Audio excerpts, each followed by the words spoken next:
Professor Kilnex had been teaching xenoarchaeology for 600 cycles, and in all that time, nobody had ever interrupted his lectures. Not once.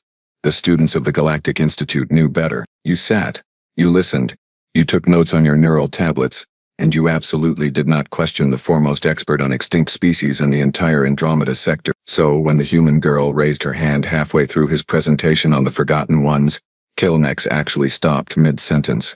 His three eyes blinked in sequence. Left, center, right. Like shutters on malfunctioning cameras. Yes?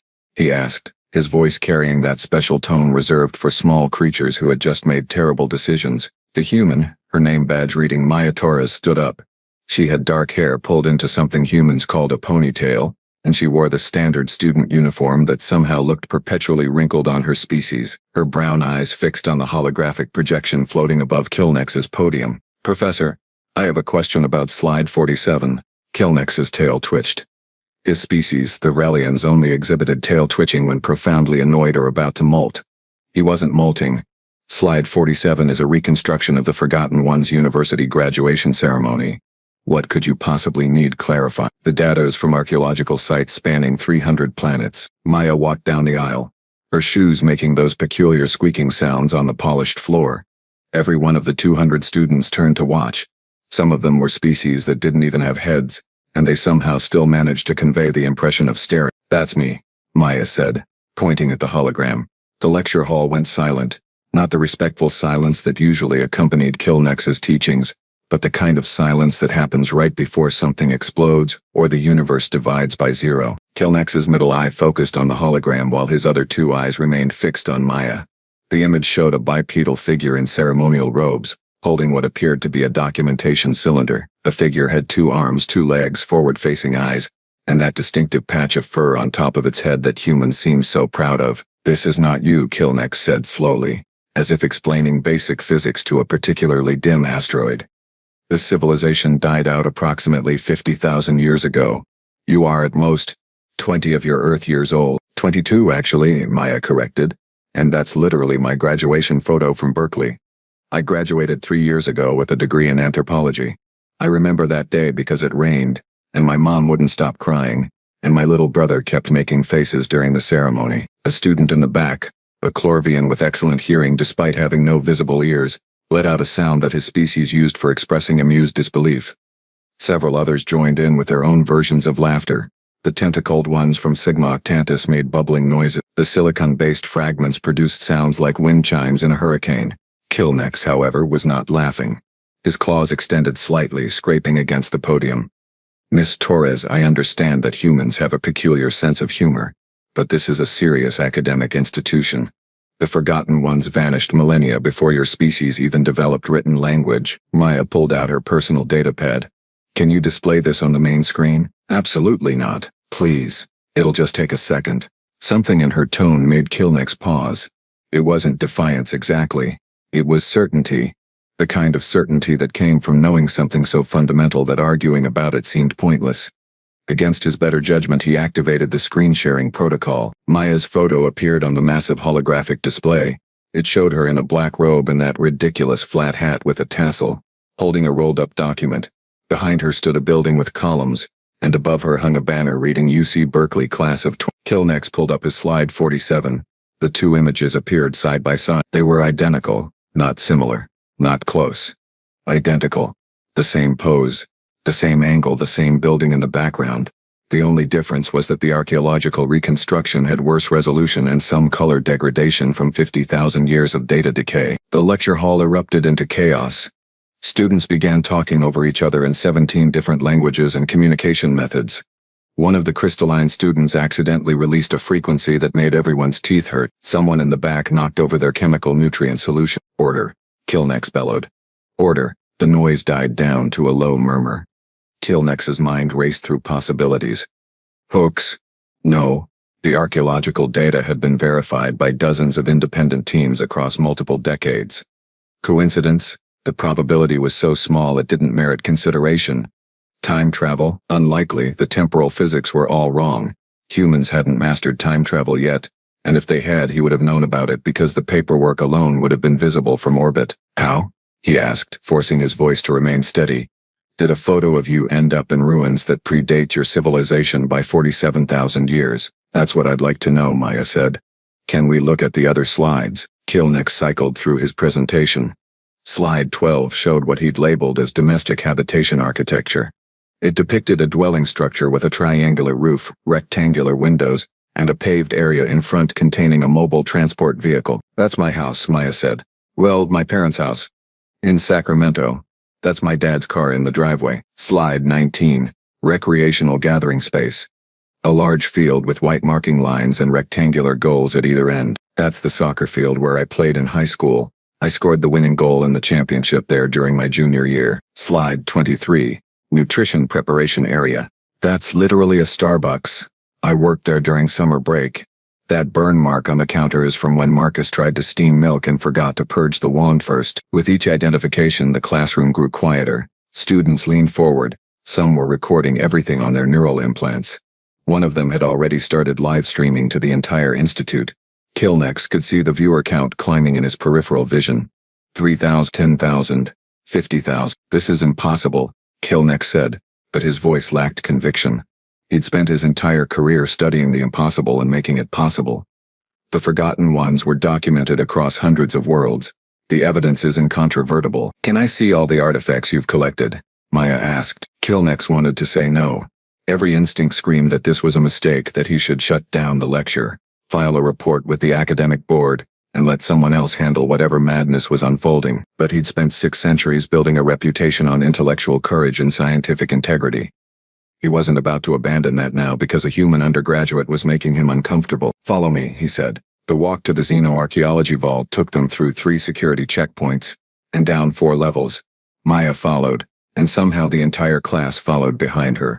Then students from other classes, then professors, then maintenance staff. By the time they reached the vault, there were at least 300 beings trailing behind them like the universe's strangest parade. The vault doors opened with a pneumatic hiss. Inside, rows of preservation fields held artifacts from the Forgotten Ones. Kilnex had spent decades collecting them, cataloging them, piecing together the story of a civilization that had spread across the stars and then vanished without explanation. Maya walked slowly down the first aisle. Her hand came up to her mouth. Oh no, she whispered. What? She pointed to a preservation field containing what appeared to be a ceremonial garment. That's my freshman year hoodie. I lost it during spring break in Cancun.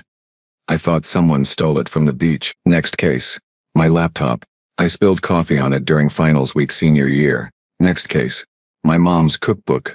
She's been looking for that for ages. Next case. My little brother's action figures.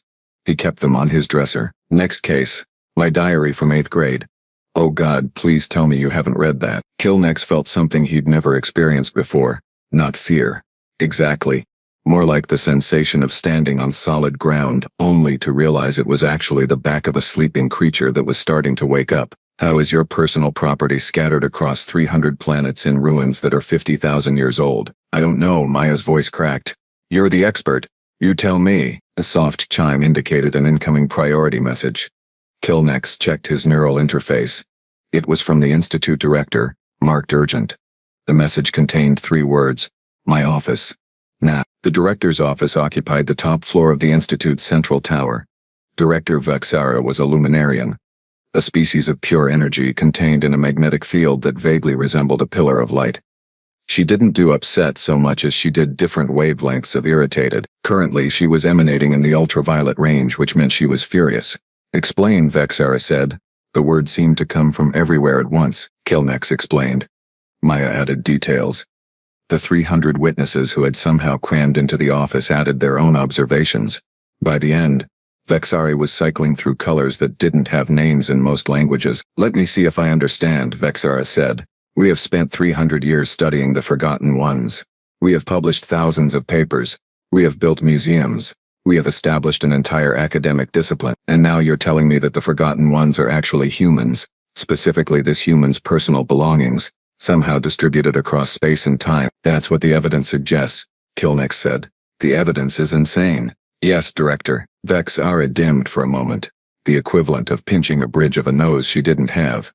Do you know how many careers depend on Forgotten Ones research? Do you know how much funding is tied to these sites? Do you have any idea what this will do to the academic community? I'm more concerned about what it means for reality, Kilnex said. If Maya's belongings are 50,000 years old, but she's only 22 years old, we have a serious causality problem. Maya raised her hand. Can I say something, please, Vexera said. At this point you might be the only one who has any idea what's happening. I don't have any idea what's happening, Maya admitted, but I think we need to check something. Professor Kilnex, in your research, did the Forgotten Ones leave any messages? Any writing? Anything that might explain what happened to them? Kilnex nodded slowly. There's one artifact. We've never been able to translate it. The language doesn't match any known linguistic pattern. We've had the best cryptographers in the galaxy working on it for decades. Can I see it? 5 minutes later they stood in front of a preservation field containing a small metallic plate. On it was engraved a message in symbols that had defied translation for as long as Kilnex had been studying the Forgotten Ones. Maya stared at it for exactly 3 seconds. Then she started laughing. Not polite laughter. Not nervous laughter. The kind of laughter that suggested someone had just realized the universe was playing a very elaborate joke. What? Kilnex demanded. What does it say? Maya wiped tears from her eyes. It says, if you find this, call Maya Torres at 550147. This is all a misunderstanding. That's your phone number? That was my phone number. In college. Before I changed carriers. Vexeter pulsed in a color that might have been the Luminarian equivalent of a migraine. Miss Torres, are you telling me that you somehow knew you would need to leave yourself a message 50,000 years in the past? No, Maya said. I'm telling you that I have no idea what's going on. But apparently at some point in my future, past me figured it out and decided to leave a note. Which is very considerate of past me, except for the part where the message is completely useless because that phone number doesn't work anymore. There's a second line, Kilnex said, peering closer. Below the message, Maya looked. The symbols shifted, rearranged themselves, and suddenly became clear. It says, check your email. I sent you something important. Also, don't eat the cafeteria sushi on Thursday. Trust me. Kilnex watched as Maya pulled out her datapad and checked her email.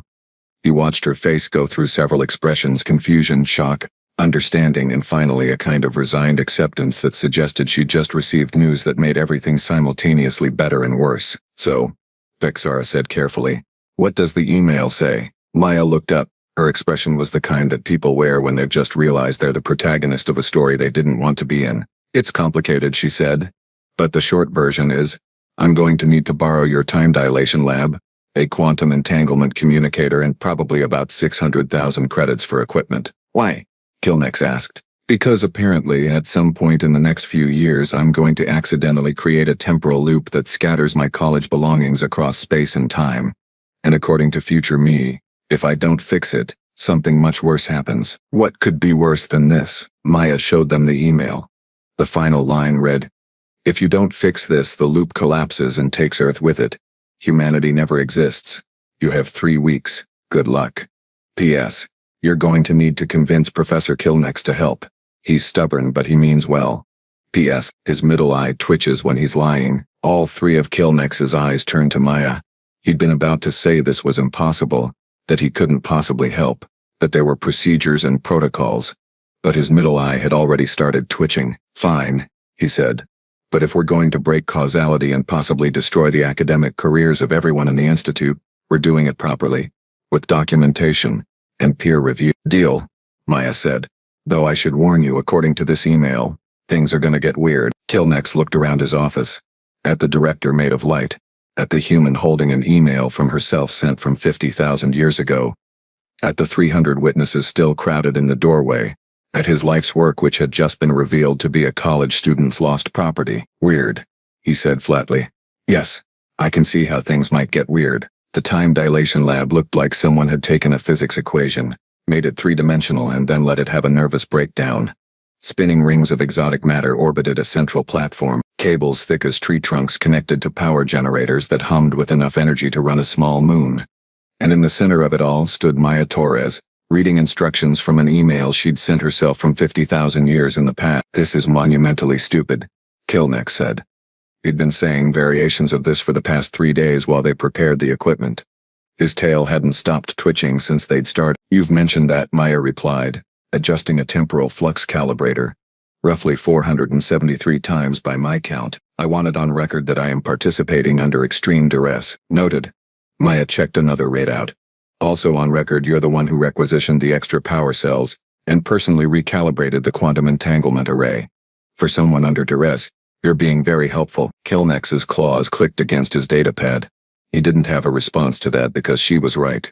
Despite every logical objection, despite the complete impossibility of what they were attempting, some part of him was thrilling at the challenge. 600 years of careful, methodical archaeology, and here he was about to potentially unravel the greatest mystery of his career by helping a human fix her cosmic mistake. The calculations from your future self are remarkable, he admitted. I've never seen temporal mathematics expressed quite like this. There are elements here that won't be discovered for another century according to current theoretical projections. Yeah.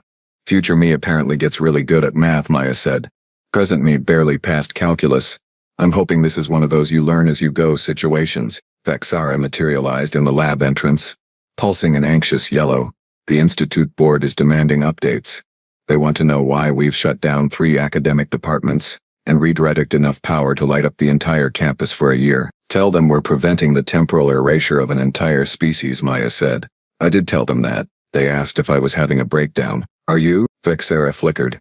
I'm a being of pure energy. I don't have traditional breakdowns, but if I did, this would absolutely qualify. A chime sounded from the central console. Kilnex checked the readings. The temporal field is stable. We're ready to begin whenever you are. Maya took a deep breath.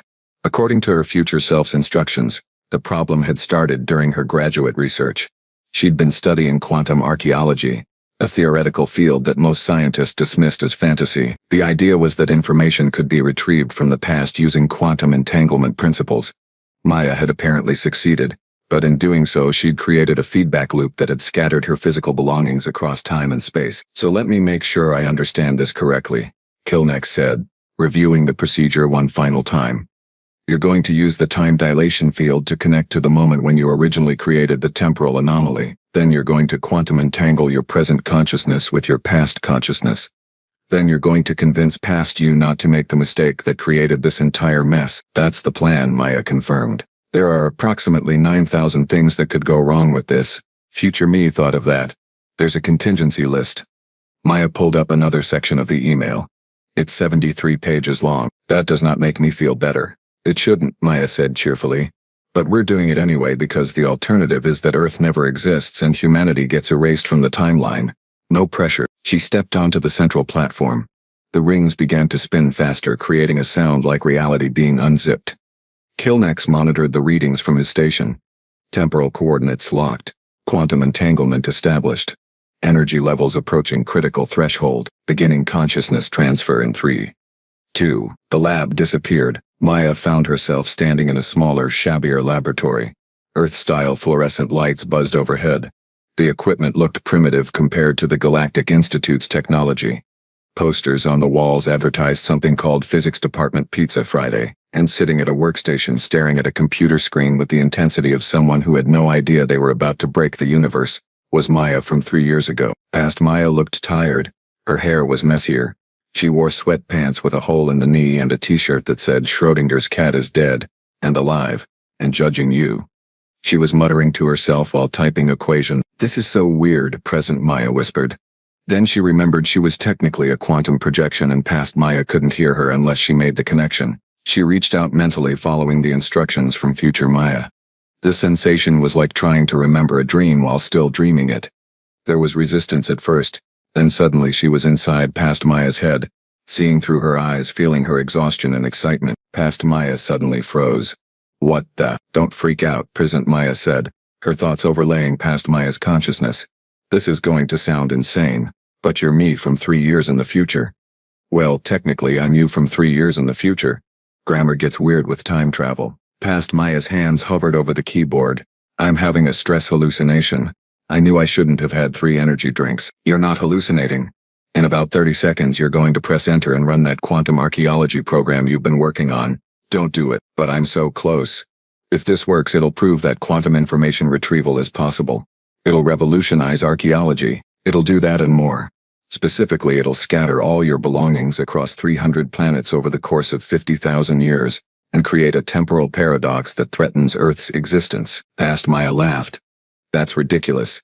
The program just retrieves quantum information. It doesn't physically transport objects through time. That's what you think. But there's a harmonic resonance issue with the entanglement frequency. When you run the program, it creates a feedback loop. The quantum observation collapses not just information but physical matter. Everything in your apartment that's quantum entangled with your consciousness, which turns out to be basically everything you own because you've touched it, gets scattered across space-time. That's impossible. So is talking to yourself from the future, yet here we are. Past Maya stared at the screen.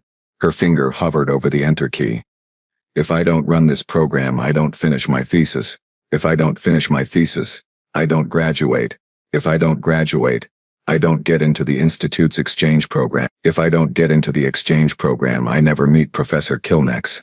If I never meet Kilnex, the timeline collapses. Present Maya finished. I know, future me explained it in the email. It's a closed causal loop. You have to run the program for me to exist in the future to come back and stop you. But you also can't run the program or Earth gets erased. That's a paradox. Welcome to my last 3 days. Past Maya pulled her hands away from the keyboard. Okay. Say I believe you, which I'm not sure I do. What am I supposed to do instead? You run the program, but with modifications. Future me sent back the corrected equations. The harmonic resonance can be dampened if you adjust the entanglement frequency by 0.003%. It's such a small change that you'd never notice it. But it prevents the feedback loop. How do I know this isn't just my subconscious trying to sabotage my thesis? Because your subconscious doesn't know that you're going to spill coffee on your laptop during finals week, lose your hoodie in Cancun, or that Marcus burns the counter at Starbucks during your summer shift. But I do, because I lived it. And 50,000 years from now, Professor Kilnex is going to find all of it in archaeological sites across the galaxy and build an entire career studying the Forgotten Ones, who are actually just you, and it's going to be the most embarrassing thing that ever happens to anyone in the history of space-time. Past Maya sat very still. Marcus burns the counter next Tuesday. He forgets to purge the steam wand, okay? Past Maya took a shaky breath. Okay. What are the corrections? Present Maya fed the information through their shared consciousness. Past Maya's fingers flew across the keyboard, adjusting equations, modifying parameters. The changes were tiny, almost invisible, but they would prevent the catastrophe that created the Forgotten Ones. Done, Past Maya said. If I run this now, you finish your thesis, graduate, get into the exchange program, meet Kilnex, and eventually learn enough temporal physics to send yourself an email from 50,000 years in the past to fix this mess. The loop closes properly, and nobody gets erased from existence. Nobody gets erased from existence. Past Maya's finger moved toward the enter key again. Then she paused. Wait. If I fix this, then the Forgotten Ones never exist. Which means Professor Kilnex never studies them. Which means his entire career is different. Won't that change things? Present Maya felt the quantum connection starting to destabilize. She didn't have much time left. Future me thought of that. There's a note in the email about it. Kilnex doesn't lose his career, he just redirects it. Turns out there are plenty of other extinct civilizations to study, and he ends up making an even bigger discovery because he's not fixated on the Forgotten Ones. What discovery? Can't tell you. Spoilers. Also, the quantum connection is collapsing and I need to get back to my own time before I get stuck here. One more question, Past Maya said quickly. Do things get better? After all this, Present Maya smiled. You get to study on an alien space station, work with species most humans have never heard of, and accidentally solve one of the galaxy's greatest mysteries. Your mom still cries at inappropriate times, and your brother still makes faces during important events. But things get better. Things get weird, but better. Good enough for me. Past Maya pressed enter. The program ran, numbers scrolled across the screen, and this time, nothing disappeared. No temporal anomaly. No scattered belongings. Just clean data proving that quantum archaeological retrieval was possible. The connection snapped. Present Maya felt herself pulled backward through time, through the spinning sensation of consciousness relocating to the proper moment. She opened her eyes in the Galactic Institute's time dilation lab. Kilnex was staring at his instruments with all three eyes wide. It worked, he said, his voice filled with wonder. The timeline is rewriting itself. I can see the changes propagating through the temporal field. Vexari pulsed a brilliant white. The archaeological sites are updating in the database. The Forgotten Ones artifacts they're changing, becoming something else. Maya stepped off the platform, stumbling slightly. Kilnex caught her with a steadying claw. Easy.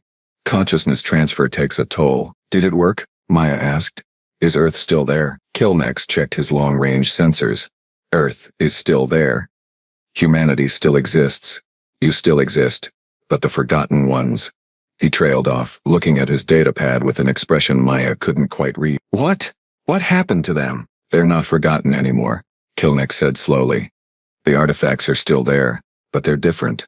They belong to a civilization called the Architects. They actually did live 50,000 years ago. They were a spacefaring species that built incredible structures across hundreds of worlds before vanishing mysteriously. So you still have extinct aliens to study. Better ones, apparently. Kilnex's tail was twitching again, but this time with excitement rather than annoyance. According to this updated data, the Architects left behind functional technology, stargates, faster than light engines, power sources we've never seen before. This is the discovery of the millennium. Vexara brightened to a pleased gold.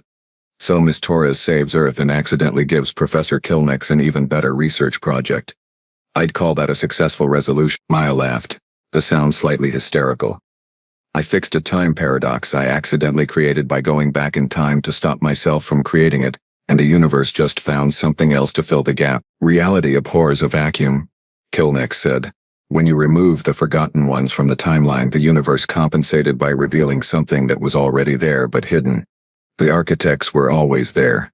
We just couldn't see them because we were too focused on your lost luggage. That's actually kind of beautiful, Maya said, in a weird, temporally paradoxical way. Speaking of paradoxes, Vexara said, what happens to you now, Miss Torres? If you never created the temporal anomaly, why do you remember fixing it? Maya felt her pockets. Her datapad was still there. But when she checked her email, the message from future self was gone. Except, not completely gone. There was a new message. Just one line. Nice work. Enjoy the rest of your life. It gets interesting. P.S. Still don't eat the cafeteria sushi. I'm a quantum anomaly, Maya said. I exist because I fixed a problem that now never happened, which means I'm sort of outside the normal timeline. Future me explained it in this chair. Well, in the email that doesn't exist anymore. So you're a walking temporal paradox, Kilnex said. Basically, that's going to make the paperwork extremely complicated. Sorry about that, Kilnex waved a claw dismissively. Don't be. This is the most interesting thing that's happened to me in 600 years. I was getting bored with careful, methodical archaeology anyway. Over the next few weeks, the academic community processed the changes. The Forgotten Ones became a footnote. A brief period of confused data that was later corrected. The Architects became the new focus of study, and Professor Kilnex found himself leading the most exciting research project in the galaxy. Maya finished her studies at the Institute with top honors. Her thesis on practical applications of quantum temporal mechanics won 3 prestigious awards. Nobody mentioned that she'd learned the material by fixing a paradox that technically never happened. On her last day at the Institute, Maya found Kilnex in his office, surrounded by data on the Architects. His tail was twitching with excitement as he analyzed their technology. I wanted to thank you, Maya said, for helping me fix things.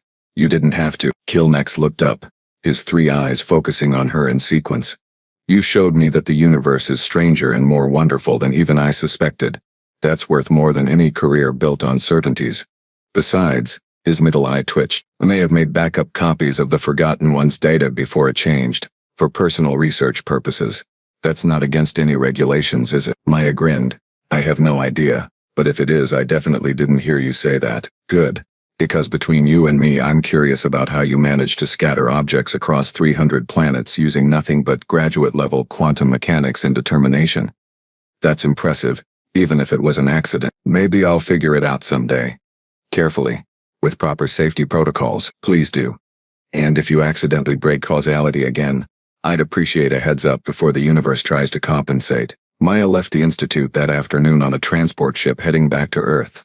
She watched the station shrink behind her, thinking about impossible things and closed time loops and the strange fact that she'd saved her entire species by talking to herself. Her datapad chimed. Another email. Sender unknown. By the way, when you get home, check your closet. You'll find a box of stuff that mysteriously reappeared, including that hoodie you thought you lost in Cancun. You're welcome. Also, you might want to look into studying the Architects. Trust me on this one. There's something nobody else has noticed yet about their technology, and you're the only one who can figure it out. But that's a problem for future you. Present you should probably just get some sleep. You've earned it. Maya smiled, closed the email and watched the stars stream past the viewport. Somewhere out there, future her was presumably still sending helpful messages backward through time. Somewhere in the past her was successfully running a quantum archaeology program with corrected equations, and somewhere in the present she was a walking temporal paradox heading home after the strangest semester any student had ever experienced. Reality, she decided, was extremely weird. But she was starting to appreciate that, and she definitely wasn't going to eat the cafeteria sushi on Thursday.